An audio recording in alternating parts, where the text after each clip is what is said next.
Este es un cuento ruso antiguo de la serie de relatos de un cazador de Iván Sergeyevich Turgenev, narración y adaptación de Carolina Rendón. Yermolai y la molinera, adaptación.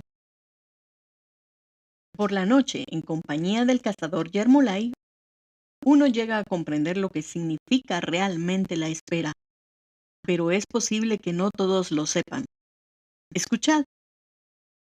En primavera, aproximadamente una hora antes de la puesta del sol, os internáis en el bosque con la escopeta sin perro. Buscáis un lugar cerca del lindero, miráis alrededor, examináis el arma y cruzáis una mirada con vuestro compañero. Pasa un cuarto de hora. El sol ya está descendiendo. El aire se vuelve más limpio y cortante. Los pájaros cantan con más insistencia. La hierba resplandece con tonos de esmeralda. El bosque, poco a poco, empieza a oscurecerse. Una luz suave, casi dorada, se desliza por los troncos y trepa lentamente por las ramas. Las copas de los árboles permanecen quietas, como adormecidas, pero allá arriba el cielo enrojece, y luego se tiñe de un azul más profundo. El aire, cargado con el aroma del bosque, se vuelve tibio y húmedo. Todo se aquieta. Los pájaros van callando unos a otros. Primero los pinzones, luego los verderones, y finalmente todo queda en silencio. Entonces una sombra ligera comienza a extenderse por el bosque. Es en ese momento cuando empieza la verdadera espera. Yermolai era un hombre de unos 55 años, alto, delgado, de nariz larga y frente estrecha. Sus ojos grises, pequeños y vivaces contrastaban con su expresión burlona. Tenía el cabello rojizo y los labios gruesos, siempre curvados como si escondiera una broma. Vestía igual en verano que en invierno, un caftán amarillento de color alemán, ceñido al cuerpo con una cuerda. Llevaba botas azules y un gorro alto de piel, que alguien decía él le había regalado en un momento de buen humor. En su cinturón colgaba siempre dos bolsas, una delante cuidadosamente dividida para la pólvora y los perdigones, la otra detrás destinada a las piezas cobradas. Su escopeta era antigua, de un solo cañón, pero Yermolai la manejaba con tal destreza que parecía suficiente para todo. Podía pasarse horas enteras sin fallar un tiro, aunque, curiosamente, nunca acertaba a comprar una escopeta nueva. Tenía también una perra, una vieja braco llamada Baliotka. Era un animal extraño. Yermolai jamás se preocupaba de darle de comer. Es lista, decía. Ya sabe cómo arreglársela. Y en efecto, Baliotka sobrevivía. Flaca hasta lo increíble. Llamaba la atención de cualquiera que la mirase, incluso del más distraído. Aún así, vivió muchos años y nunca, ni una sola vez, intentó abandonar a su amo. Solo en una ocasión en su juventud desapareció durante un par de días, obedeciendo a cierto impulso natural, pero pronto regresó, como si nada hubiera ocurrido. Había en ella una cualidad curiosa, una completa indiferencia hacia todo. De no ser un perro, uno diría que era puro desencanto. Solía sentarse con el rabo recogido, frunciendo el hocico y resoplando de vez en cuando, sin mostrar jamás alegría. Porque sí, los perros pueden sonreír, pero Baliotka no era de esos. Era fea, incluso para los estándares más indulgentes, y no faltaba Mujik ocioso que se burlara de ella. Sin embargo, soportaba las risas e incluso los golpes con una tranquilidad sorprendente. A veces los cocineros la perseguían a gritos cuando, atraída por el olor cálido y tentador de la cocina, asomaba su hocico hambriento por la puerta entreabierta. En la casa, en cambio, se transformaba, ligera, incansable, con un olfato irregular pero eficaz. Y cuando por azar lograba alcanzar una liebre, no tardaba en apartarse con ella a la sombra de algún arbusto a prudente distancia de Yermolai, quien comenzaba a lanzar toda clase de insultos en todos los idiomas conocidos y algunos desconocidos también. Yermolai pertenecía a uno de mis vecinos, un terrateniente de los de antes, de esos aferrados a las viejas costumbres. A tales señores no les agradaban las chochas y preferían limitarse a las aves de corral. Solo en ocasiones especiales, un cumpleaños, una festividad, el cocinero accedía a preparar aquella ave de largo pico, y lo hacía con ese desorden tan propio de quien no termina de saber lo que hace, condimentándola con tal mezcla de especies que los comensales la observaban con curiosidad, aunque rara vez se atrevían a probar. Yermolay tenía permiso para llevar una vez al mes un par de gallos monteses o perdices a la cocina del señor. Por lo demás, lo dejaban vivir como quisiera. Nadie contaba con él para trabajo alguno, y ni siquiera le proporcionaban pólvora o perdigones, ateniéndose al mismo principio con el que tampoco alimentaba él a su perro. Era en efecto un hombre extraño, descuidado como un pájaro, hablador sin medida, de aspecto distraído y torpe, y muy dado a la bebida. Jamás permanecía quieto. Caminaba sin rumbo como si el mundo entero le perteneciera y podía recorrer 50 versas en un solo día. Le ocurrían las aventuras más insólitas. Pasaba la noche en pantanos, en árboles, en graneros o al borde de los caminos. Más de una vez lo despojaron de su escopeta y de su perro, e incluso le propinaron alguna paliza. Pero, pasado un tiempo, regresaba siempre a casa como si nada hubiera sucedido, vestido, armado y con Baliotka a su lado. No se le podía llamar alegre, aunque casi siempre parecía estar de buen humor. Más bien daba la impresión de vivir en un estado de ánimo peculiar, difícil de definir. Le gustaba conversar con cualquiera, especialmente si había un vaso de por medio. Pero no por mucho tiempo. De pronto se levantaba y se marchaba. ¿A dónde vas ahora?, le preguntaban, si ya es de noche. A Chaplino. ¿Y qué se te ha perdido allí, a 10 versas de aquí? Voy a pasar la noche en casa de Sofrón, el mujico. ¿Y por qué no te quedas aquí? No, eso no puede ser. Y se iba atravesando la oscuridad con su baliotka, cruzando matorrales y charcas.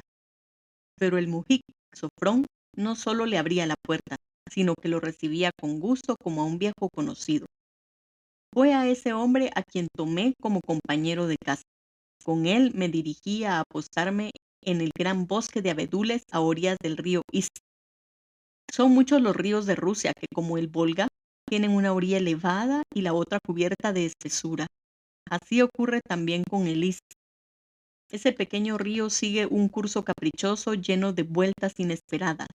En algunos tramos apenas corre recto ni media versa, y desde lo alto de una colina escarpada puede verse serpentear a lo largo de varias versas, formando presas, remansos y antiguos molinos.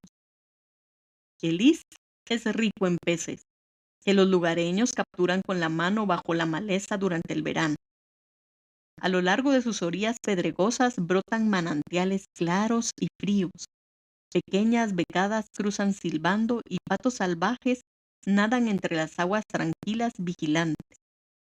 Garzas majestuosas recorren la ribera, refugiándose en la sombra de los bajíos, al pie de los acantilados. Estuvimos al acecho cerca de una hora. Logramos abatir un par de chochas y, deseosos de seguir probando suerte al amanecer, decidimos pasar la noche en el molino más cercano.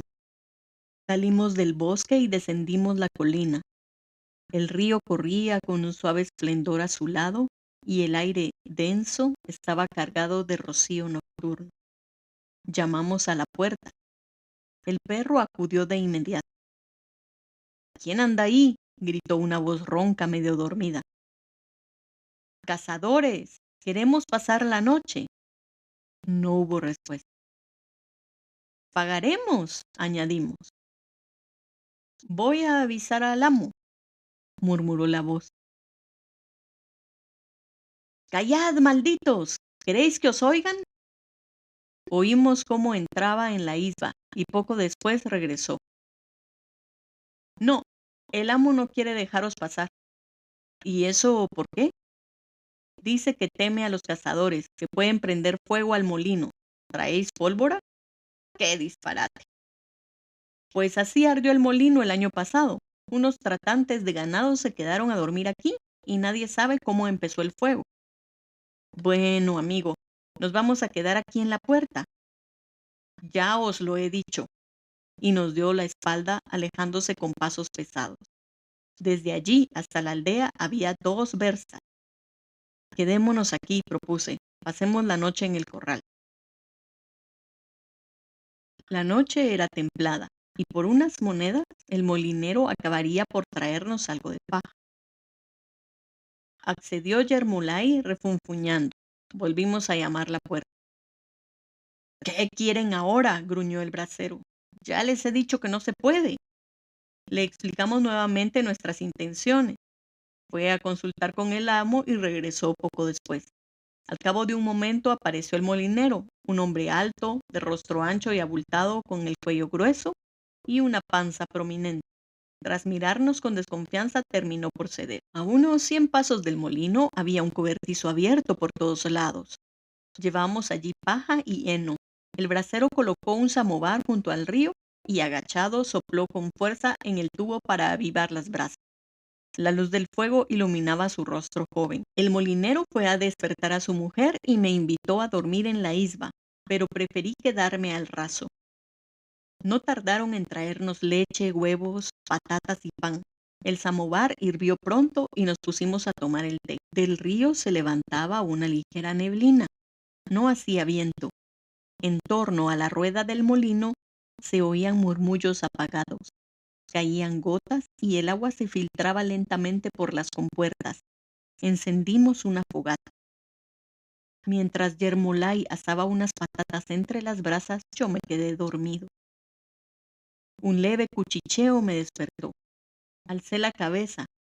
Frente al fuego, sentada sobre un cubo invertido, estaba la molinera, hablando en voz baja con Yermolay. Desde el primer momento había comprendido, por su ropa y sus modales, que no era una señora, sino una sierva.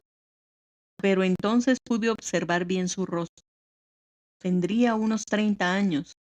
Su cara delgada y pálida conservaba rastros de una belleza notable. Lo que más destacaba eran sus ojos, grandes y tristes. Apoyaba el codo en la rodilla y sostenía la mejilla con la mano. Yermolay, de espaldas a mí, echaba leña al fuego. En Cheltujín he vuelto la epizootia, decía ella. Al padre Iván ya se le han muerto 2 vacas. Que Dios lo ampare. ¿Y tus cerdos?, preguntó Yermolay tras una pausa. Viven. Hubo un silencio. ¿Podrían ustedes regalarme un lechoncillo?, agregó de pronto. Yermolay echó unas ramas de abeto al fuego. Una humareda espesa se elevó cubriéndole el rostro. ¿Con quién vienes?, preguntó ella. Con el señor Kostomarov. ¿Y por qué tu marido no nos dejó entrar en la isla? Tiene miedo. Vaya con el gordo panzudo. La mujer se levantó y se perdió en la oscuridad.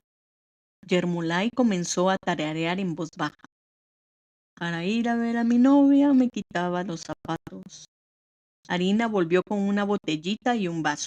Yermolay se incorporó, se santiguó y bebió con ganas. Me gusta, dijo. La molinera volvió a sentarse. Dime, Arina, ¿sigues enferma? Sí. ¿Y qué te pasa? Las gachas de la noche me sientan mal. El señor parece dormido, murmuró Yermolay. Si no vas al médico te pondrás peor. No quiero ir.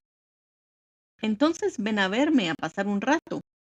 Arina bajó la cabeza. A mi mujer la he echado, añadió él. Como te digo. Será mejor que despierte al señor Yermolay Petrovich, dijo ella. Las patatas ya están.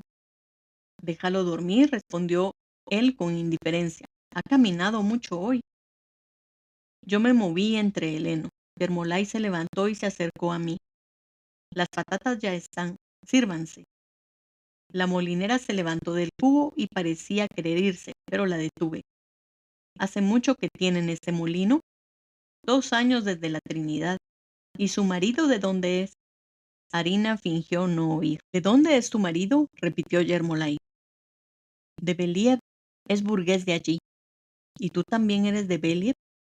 No, ya era sierva. ¿De quién? Del señor Svierdkov. Pero ahora soy libre. ¿Y quién es ese Svierdkov? Alexander Silich. ¿No estuviste de doncella con su mujer? Sí, estuve. La miré entonces con más atención. Conozco a ese señor, dije. «Lo conoce usted», respondió ella en voz baja. No es fácil explicar por qué empecé a observarla con tanto interés. En la época en que vivía en Petersburgo había conocido por casualidad al señor Zvierkov. Ocupaba una posición elevada y tenía fama de hombre práctico.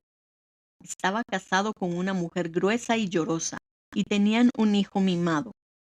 El propio Zvierkov no resultaba agradable.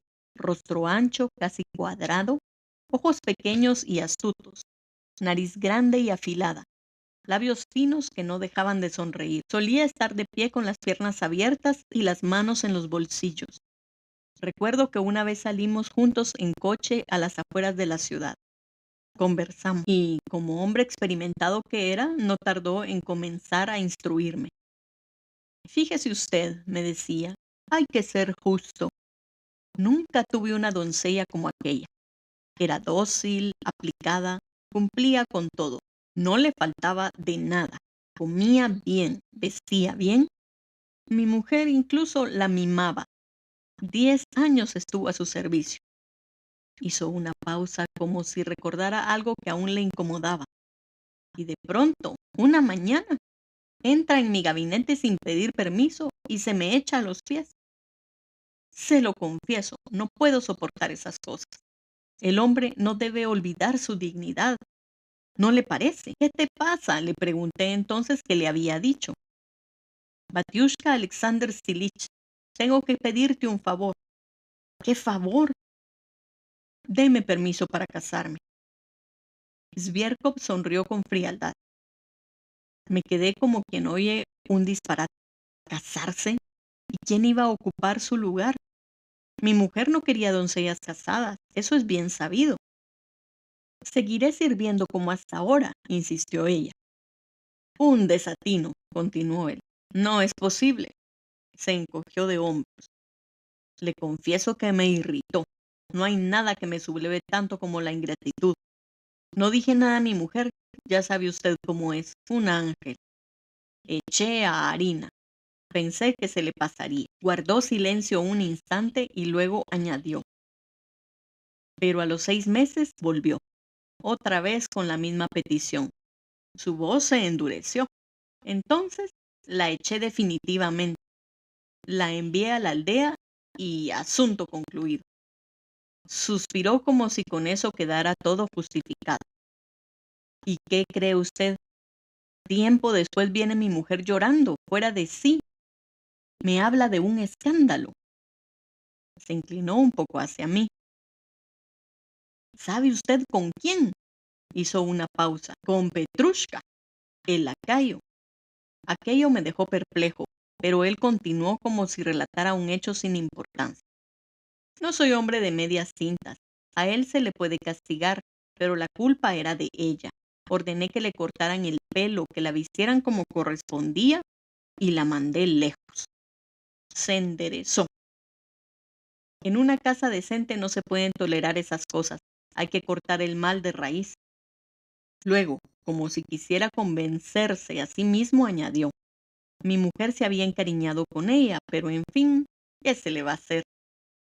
Calló, y yo comprendí entonces con una claridad que me incomodó porque la figura de Harina me había impresionado tanto. ¿Llevas mucho tiempo casada con el molinero?, pregunté al cabo. 2 años. ¿Te dio el señor permiso? No, me emanciparon. ¿Quién?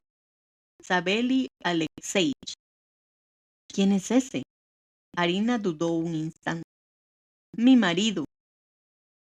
Yermolai sonrió para sí sin decir nada, pero añadió en voz baja. ¿De veras habló de mí el señor? No supe qué responder. En ese momento, desde lejos, se oyó la voz del molinero. ¡Harina! Ella se levantó de inmediato y se alejó hacia la oscuridad. ¿Es bueno su marido?, le pregunté a Yermolai. Regular. ¿Tienen hijos? Tuvieron uno, pero murió. Guardamos silencio. ¿Por qué le gustó al molinero?, pregunté después. No sé, ella sabe leer y eso para su negocio no está mal. ¿Hace mucho que la conoces? Mucho. Yo iba antes por la casa de sus señores. Viven no lejos de aquí. ¿Y conoces a Petrushka, el lacayo? Claro que sí. ¿Y dónde está ahora? Se colocó en otro sitio.